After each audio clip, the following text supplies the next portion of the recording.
Salut tout le monde, j'espère que vous allez bien. Aujourd'hui, je voulais faire l'update mensuel un petit peu en retard parce que on est gentiment mi-février et la vidéo elle sort, enfin même fin février quand la vidéo elle va sortir et ça concerne le mois de janvier. J'ai pris un petit peu de retard parce que en fait de mon côté on avait vraiment pas mal de travail et aussi on avait certains membres de notre équipe qui étaient en vacances pendant le début février, donc du coup voilà, on a pris un petit peu de retard pour les vidéos, mais bon, je fais quand même cette vidéo aujourd'hui, comme ça je vous donne l'update du mois de janvier, cette fois-ci ce qui s'est passé durant le mois de janvier, sachant que février est gentiment aussi terminé et je vous ferai l'update du mois de février dans pas longtemps, donc du coup vous allez avoir deux vidéos d'update qui viennent l'une après l'autre. Si vous savez pas encore qui je suis, mon nom c'est Basel Kamel, je suis le fondateur de LBL Agency SARL et ce qu'on fait c'est qu'on aide les petites PME à exploser leur chiffre d'affaires grâce à nos méthodes de marketing digital. D'ailleurs, si vous voulez travailler avec nous, vous avez un lien dans la description dans lequel vous allez pouvoir booker un meeting directement avec moi et dans lequel on va pouvoir discuter de vos besoins et ce que vous faites actuellement et comment on peut potentiellement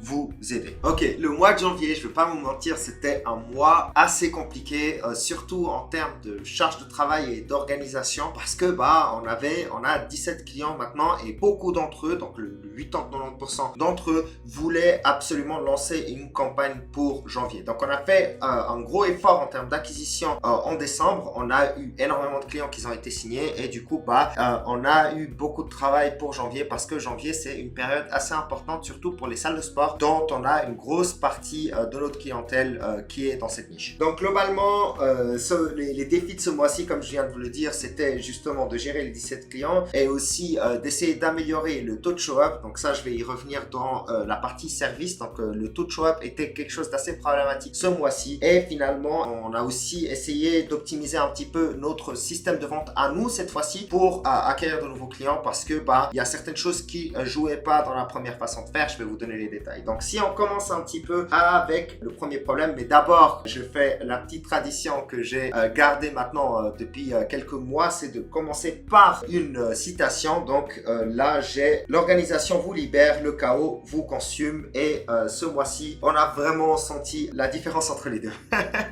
On a vraiment senti la différence entre le chaos et l'organisation. J'ai dû vraiment restructurer un petit peu comment est-ce qu'on fonctionne, bien déléguer les tâches et puis aussi on avait pas mal de personnes qui rentraient dans notre entreprise en tant qu'employés et du coup j'ai dû réorganiser la chose et faire en sorte qu'on ait un système qui soit solide. Donc commençons un petit peu par les rushs des campagnes. Donc le plus gros mois de janvier, juste pour vous expliquer un petit peu le processus globalement d'onboarding. Donc en fait, une fois qu'on a signé un client, on fait une session stratégie avec le client et ensuite on construit le système dont le client a besoin en fait. Donc que ça soit par exemple uniquement les publicités ou bien que ça soit les publicités plus le CRM, plus les automatisations, plus l'intelligence artificielle, plus les scripts et les appels qu'on doit passer pour le client pour fixer les rendez-vous. Parce que la génération de leads c'est bien, mais nous ce qu'on vend aussi c'est la prise de rendez-vous et les show-up. Et donc concrètement, la gestion de tout ça, donc la gestion des mises en place des systèmes était vraiment pas simple parce que justement on a chaque client qui a ses spécificités à lui et du coup pour pas se tromper, pour pas faire d'erreur ou pour pas lancer une campagne qui ne va pas performer, eh bien on a dû faire pas mal de travail en début d'année et très rapidement parce qu'on voulait absolument avoir les campagnes qui soient lancées. Donc on a eu la première semaine de janvier qui était très stressante, les 2 premières semaines de janvier et ensuite ça s'est un petit peu calmé. Donc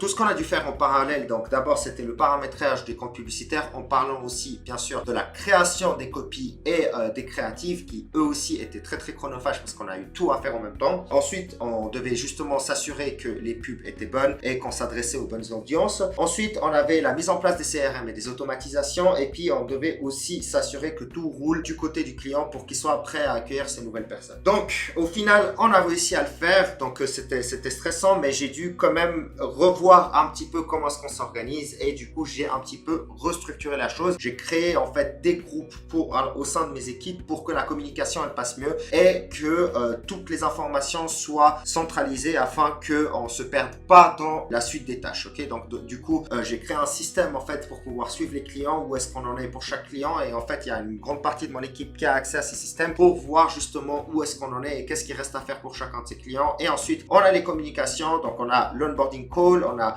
toutes les notes, donc les résumés de tout ce qui s'est passé pendant le call d'onboarding qui est transmis en fait aux médias buyers et à la création de contenu et ensuite, enfin la création création des vidéos et photos, donc notre graphiste, et ensuite on élabore justement les publicités tout en créant en parallèle le CRM et les automatisations, et tout ça on a centralisé en fait sur une feuille Excel complète tout le système, et aussi on a les groupes WhatsApp avec notre équipe et les groupes WhatsApp avec les clients pour qu'on facilite la communication. Et c'est comme ça qu'on a réussi finalement à tout rendre plus ou moins à temps et de lancer les campagnes en un temps assez rapide pour que tout fonctionne. Le deuxième défi que j'ai eu ce mois-ci, c'était le taux de show-up. En fait, les campagnes, donc ça, une fois que les campagnes étaient lancées et puis les campagnes qu'on avait en cours aussi, le plus gros souci qu'on a eu, c'était vraiment le taux de show-up, surtout au début de l'année. On avait pour certains clients, et ça, voilà, c'est pas facile à avouer, mais c'est comme ça, on tournait autour de 10-20% de taux de show-up, ce qui est largement pas suffisant. Donc, qu'est-ce que c'est le taux de show-up? Tout simplement, c'est lorsque une personne, donc un lead, a pris un rendez-vous et au final, il ne s'est pas présenté au rendez-vous. Donc, on n'avait pas de problème pour la majorité de nos clients de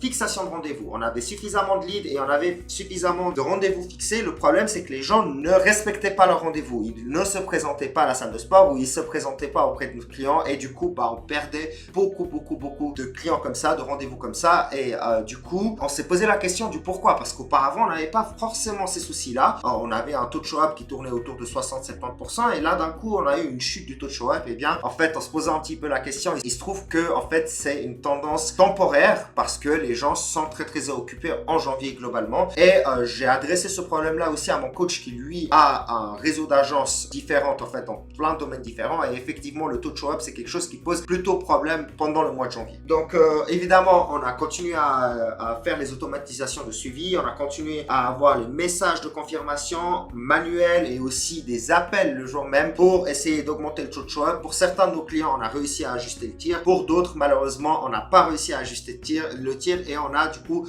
retravaillé le système, par exemple en mettant directement une landing page où les prospects pouvaient par exemple directement réserver le rendez-vous eux-mêmes et aussi payer directement sur le site internet, sur la landing page, pour être sûr et certain qu'ils sont engagés dans le rendez-vous et que c'est pas juste une promesse en l'air. Donc voilà, à la fin du mois, on a quand même réussi à inverser la tendance pour beaucoup de nos clients. Donc ça allait vers le mieux. On est monté de 20% peut-être à 50%.